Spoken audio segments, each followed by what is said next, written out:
Welcome back to another very exciting tutorial here at the PhotoshopTrainingChannel.com. My name is Jesus Ramirez and you can find me on Instagram at JRFromPTC. In this Photoshop tutorial, you will learn how to mask hair from complicated backgrounds. We will start with a quick crash course on layer masks and the selected mask workspace. Then we will move on to masking a photo with a busy background, and I will show you the things that you can do when working with a photo like this. If this is your first time at the Photoshop Training Channel, don't forget to subscribe and to click on the notification button. Okay, let's get started. First, we will discuss layer masks. What are they and how they work? Simply put, layer masks allow you to hide portions of a layer and reveal the layers below. The term layer mask can be confusing for beginners.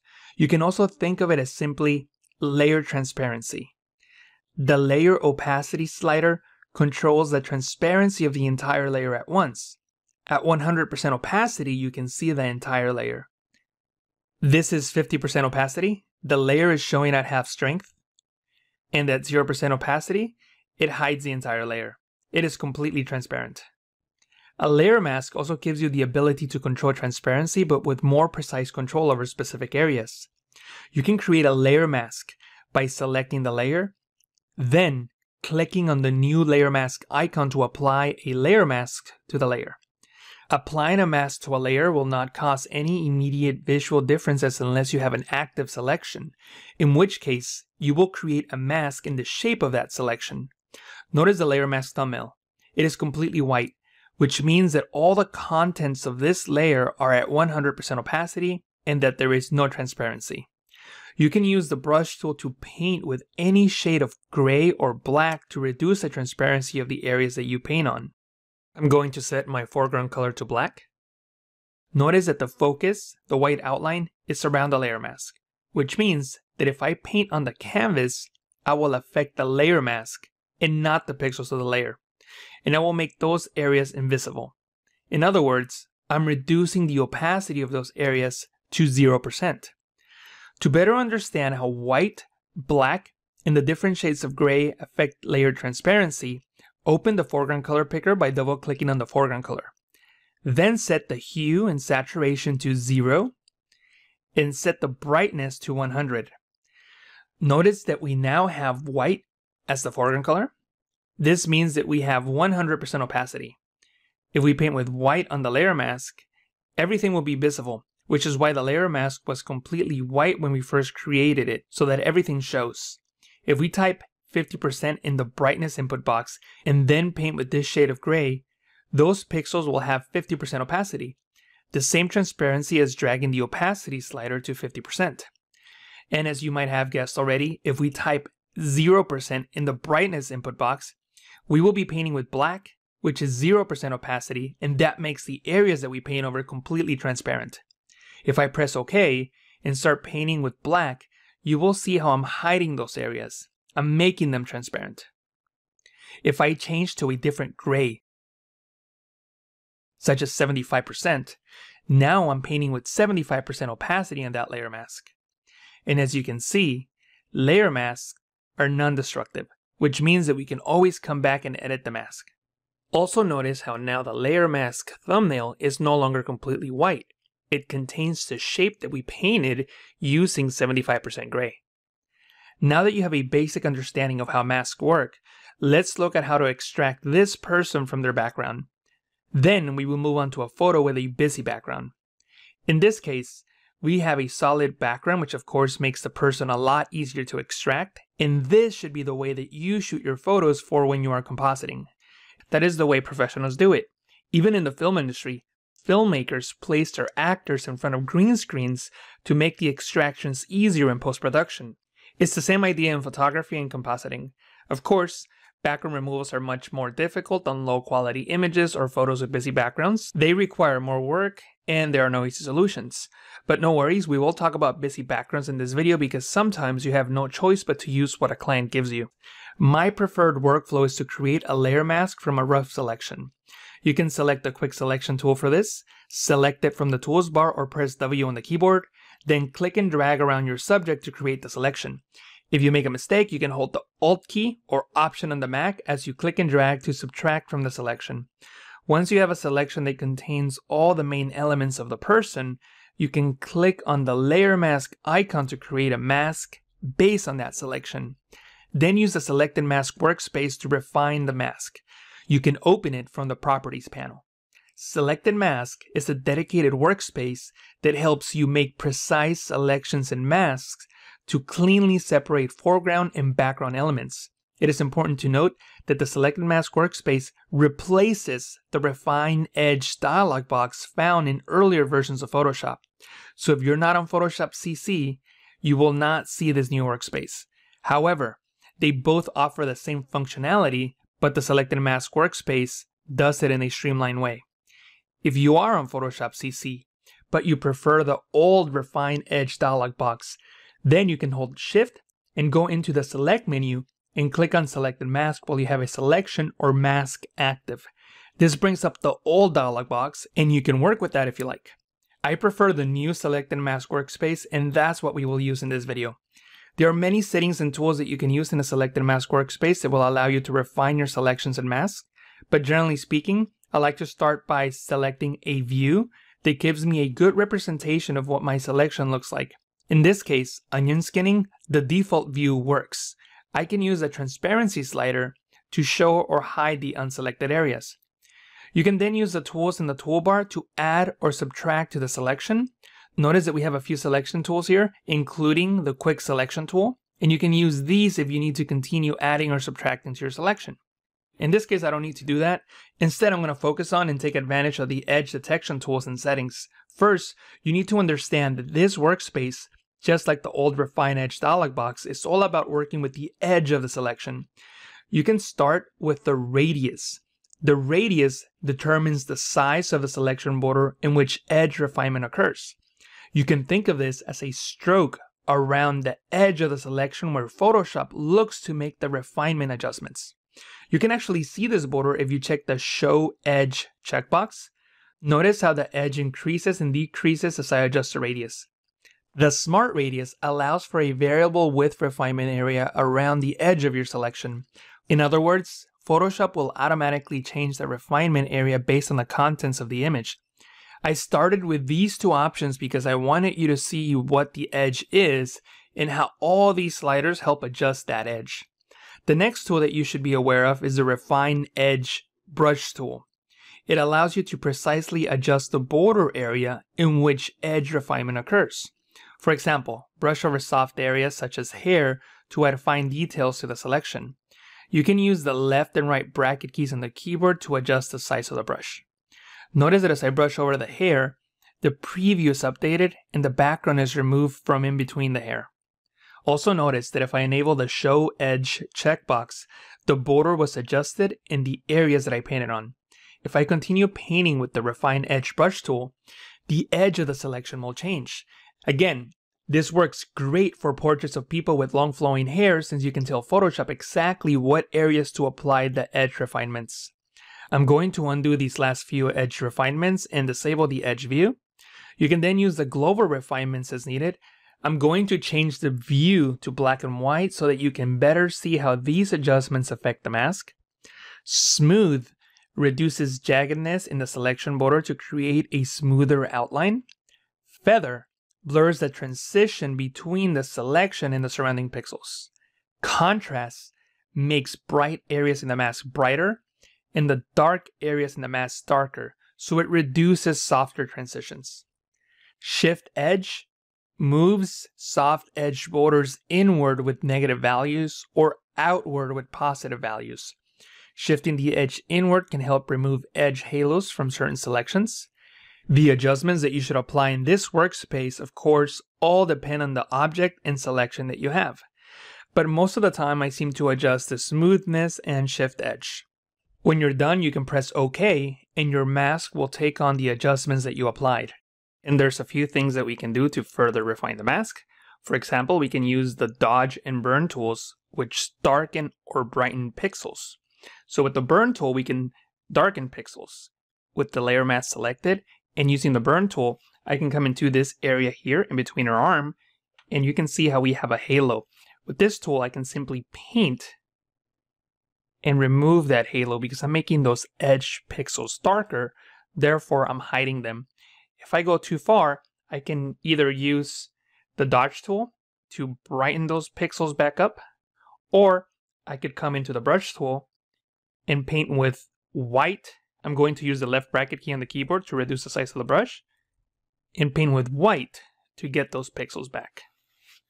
I'm going to double tap on the hand tool to fit the image to screen, and I can do that for the rest of the image. I'm going to quickly just do one other part, which is here on her arm that is showing that edge halo. The next thing that you can do to enhance the image is first select the eyedropper tool and select the darker hair color, but make sure that you have the layer selected, not the layer mask. Otherwise, you will select one of the shades of gray in the layer mask. So when the focus, the white outline is on the layer, click and select one of the darker shades of her hair color. Then create a new solid color and press OK. You can then press Ctrl-Alt-G, that's Command-Option-G on the Mac, to clip that to the layer below it. Then we can select the layer mask, click Invert to make the layer mask black and reduce the transparency to 0, make it invisible. Then paint with white to reveal the brown on those stray hairs. And you can change the blending mode to darken so that this effect is only applied to the brighter pixel. So this blending mode looks at both layers and keeps the darker pixel. It's not a big change, but in some cases it can help a lot. I'm going to double click on the hand tool and you can see the entire image, and you can continue painting with white on that layer mask just to further enhance those stray hairs that were taking a lot of that gray background. And I'm only using one color fill layer, but in some cases you may need more than one for the different shades of color found in the hair. And even though we were working in the ideal situation where there is a lot of contrast between the foreground and background, there were still some elements that we couldn't really mask. And that's because they just didn't have enough contrast, and that's okay. It's okay to disregard elements if they're too difficult to select. And of course, we can spend a little more time to further refine the mask, but I think that you get the idea.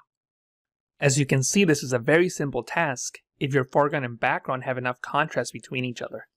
But what happens when you're working with a busy background where there is not much contrast between the person and the background, especially in areas with flowing hair? Well, you'll be surprised to find out that in most cases the process is very similar. The only difference is that you must either disregard areas that are too difficult to select or recreate them somehow. In the advanced example, we will use this image. As you can see, the background is a complicated one. There is not much contrast between the background and the hair, so this will make it difficult to make an accurate selection. This document contains two layers, the woman and the background that we want to place her in. Before we do anything else, I'm going to create a new solid color fill and just change the brightness to 50%. That way I can switch between the gray background and the background we're going to put her in, and that is going to allow us to better see what's going on. So the reason that this is more complicated than the previous example is that the hair is very fine and the background is not a solid color. As you can see, we have dark areas, light areas that are very similar to her hair color, especially here in the yellow, and it makes it very difficult to select. So I'm going to select the quick selection tool from the tools bar. Then I'm going to click and drag and make a selection around the model. And I'm going to show you what happens if we try to make a similar refinement as in the previous example with this busy background. And I'm going to make sure that her layer is also selected. Then I'm going to create a new layer mask and click on Selected Mask. And if I increase the radius and check Smart Radius and then start painting with the Refine Edge tool, you will see that Photoshop will not do that good of a job simply because the background is too complicated. And we can maybe shift the edge, adjust the contrast, and try to do different things to get a better selection, but it's just simply not going to give us the result that we want. If I press OK, you'll see that that's the result, and this is what it looks like up against the background that we want to place her in. And the secret that most people won't tell you is that you will simply have to disregard certain areas if they're too difficult to select. And what you will have to do instead is recreate that area either by painting it in or composite the hair back in from another image. So let me show you how that would work. I'm going to delete this layer mask, and I'm going to use the quick selection tool once again and just make a very rough selection. And make sure that I don't go into the background or to those stray hairs that are near the background. Just as best as I can. And that looks pretty good. So I'm going to click on the new layer mask icon to create a new layer mask. And I'm going to be working with this gray layer enabled so that we only focus on her. And when we need to check the image with the background, we can see the background. And I recommend working with the final background that you're going to use because sometimes the background may help you hide a lot of the imperfections of the mask, and you will not waste the time working in areas that you don't need to. So you want to have it available so that you can check. So I like having a gray layer and the background layer. That way I can switch between the two. So one of the things that you can do is paint in some of that detail. And to paint in detail, all you need to do is select the brush tool. And this becomes so much easier if you use a tablet and a stylus. You can do it with a mouse, but it's much easier with a tablet. So I'm going to select the brush tool, and I am using a tablet, by the way, a pressure sensitive tablet. And I'm going to select a regular circle soft brush and then bring the size down to 1 pixel. And I'm going to create a new layer.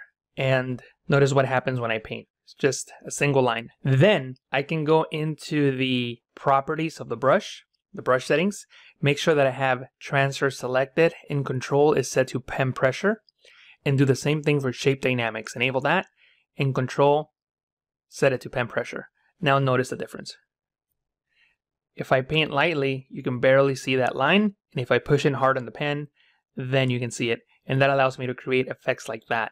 So we're going to use that to create our hair strands. So I'm just going to delete this layer and create a new one. Then I'm going to hold Alt, Option on the Mac to temporarily select the eyedropper tool as I have the brush tool selected. And we can come into this area here, select that color, and start painting stray hairs. Also try to follow the flow of the hair so it looks more realistic. I'm going to zoom in and I'm going to hold Alt to select a different color. You want to use different colors just like in the original photo and continue painting with that color. And I know this will take some time, but this is one of the ways in which you can bring in some of that detail back into the image because it wasn't there to begin with. And don't worry if it doesn't match the original hair, as long as it looks convincing. Nobody's going to know what the original strands of hair look like anyway. So there is no need for you to worry about matching the original hair precisely, as long as it looks good on your composite. I'm going to double tap the hand tool to fit the image to screen. The other thing that you can do is create brushes of hair that you can use on something like this. So I've already made some brushes.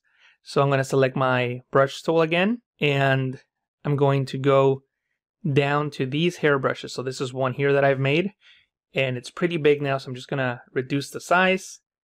And what I'm going to do is I'm just going to paint. And that's actually a little too small. So I'm going to undo that. Then I'm going to use the bracket keys on the keyboard to increase the size. I'm using the right bracket key, and then I'll paint.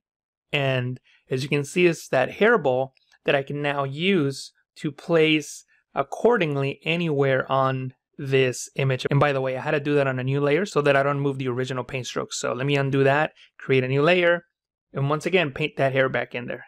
There it is.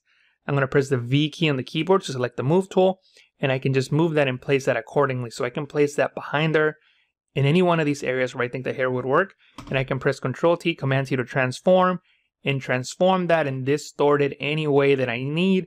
I could also right click on it and select warp and just warp that hair as I need to and place it in that area there as well. And I can also come in and choose a different style of hair. So I have this one here, hair number 3. And once I paint, you can see what that looks like. And again, that's too big. So I'm going to reduce the size of that brush by using the bracket keys. And there it is. If it's too light, that's because we have the transfer enabled in the brush settings, so I can disable that. And I can also disable the opacity pressure sensitivity from the options bar. And then when I paint again, you'll see the difference.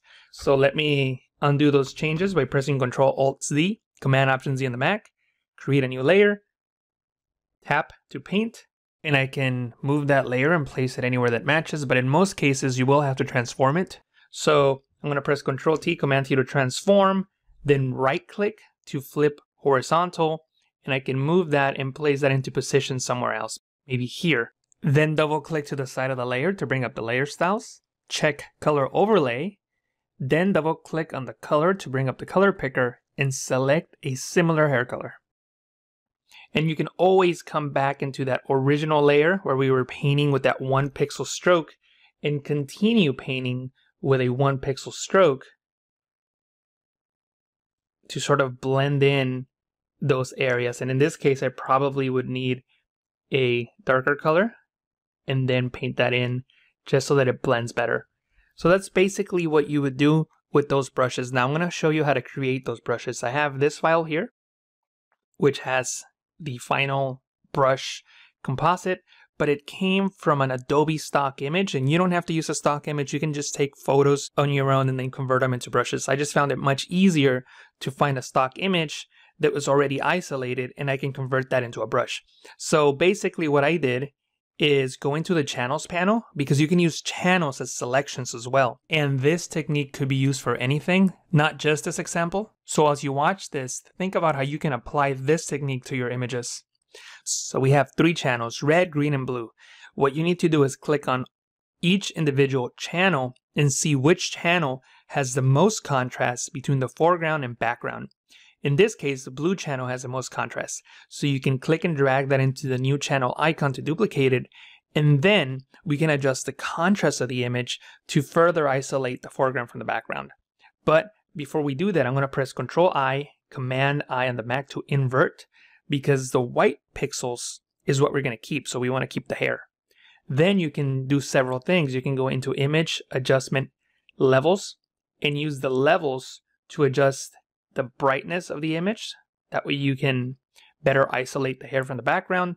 You can even go into Image, Apply Image, and apply that image onto itself using a blending mode. The multiply blending mode makes everything darker. That might be too much. So we can bring the opacity to 0 and then start increasing it accordingly until we get something that we're happy with.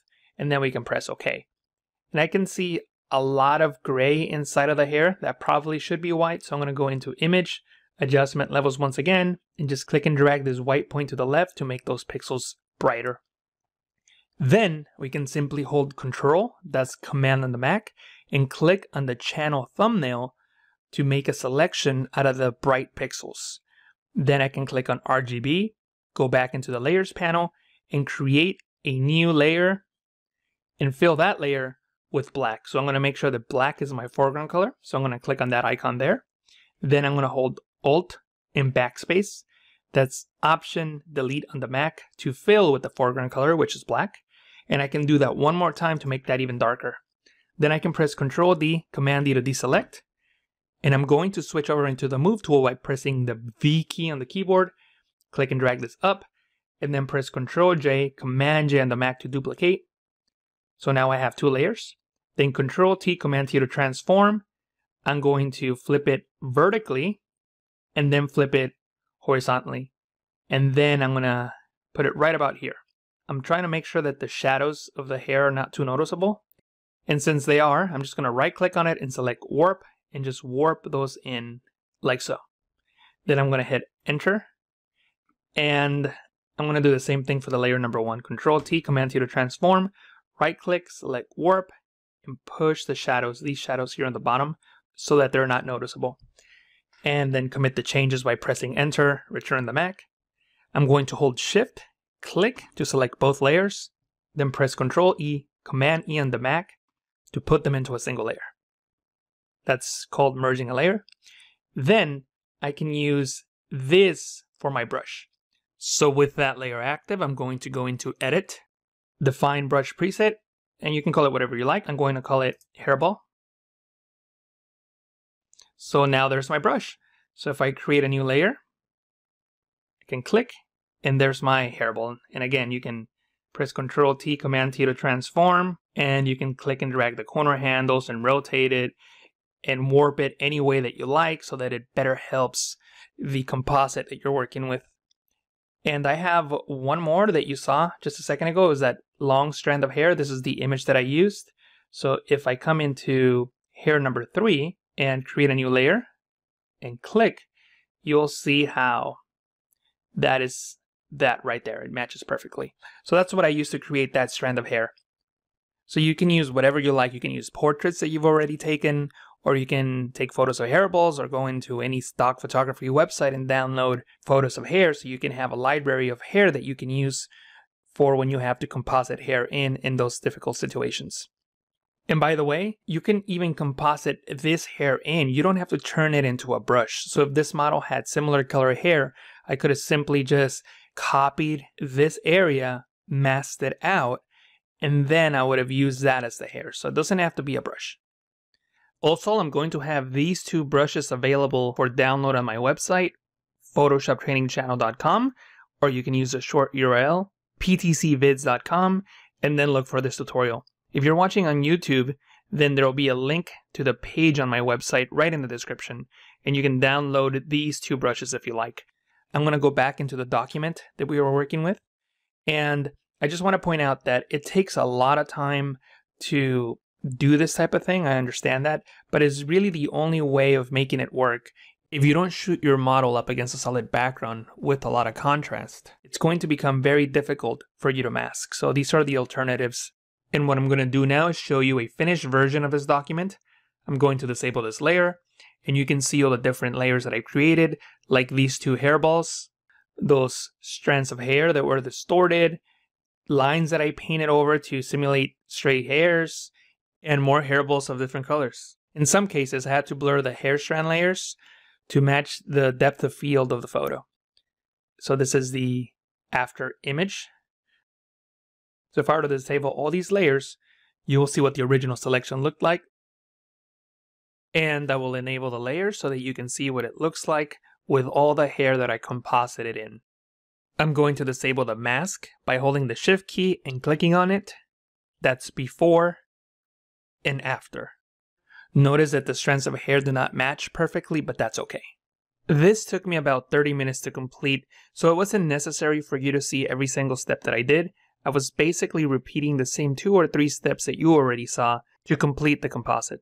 I'm going to zoom out, and something else that I want to show you is, since this is really a compositing job, something that you may want to do after you finish something like this is put that either into a smart object or into a new layer. In this case, I'm just going to put it all in a new layer. So you can press Ctrl-Alt-Shift-E, that's Command-Option-Shift-E on the Mac, to put all the visible layers into a new layer. So basically, you're making a copy, merging it all together onto a new layer. In this copy, what I'm going to do is go into Filter, Camera Raw Filter, and I'm just going to go into the effects icon and just add a little bit of grain. And I'm going to zoom in so you can see what I'm doing. The original background was actually a background that I blurred, so it lost all the grain. So I want to bring some of that grain back, and that grain is also going to go into those stray hairs, so it's going to make it look a little more realistic. And if I zoom into 100%, you'll see that the grains are not that noticeable. So that's really what we want to do. Also, in some cases, you may want to add just a little bit of sharpening and then press OK. I know it's difficult to see there, but if we double click on the zoom tool to zoom to 100%, you will see a slight difference before and after. Obviously, if we zoom in into certain areas, you'll see how we added that grain, and I think it helps. And you can see some of that blurry strands of hair here in the back. And by the way, I think that the grain works because it's an element that ties everything together. You could also do that with color or other elements, but adding grain seems to work a lot of the times for me. And that's it for this tutorial. I hope that you enjoyed it and that you learned something new. If this is your first time at the Photoshop Training channel, don't forget to click on that subscribe button. If you have any comments or questions, leave them down below. Thank you so much for watching, and I will talk to you again next time.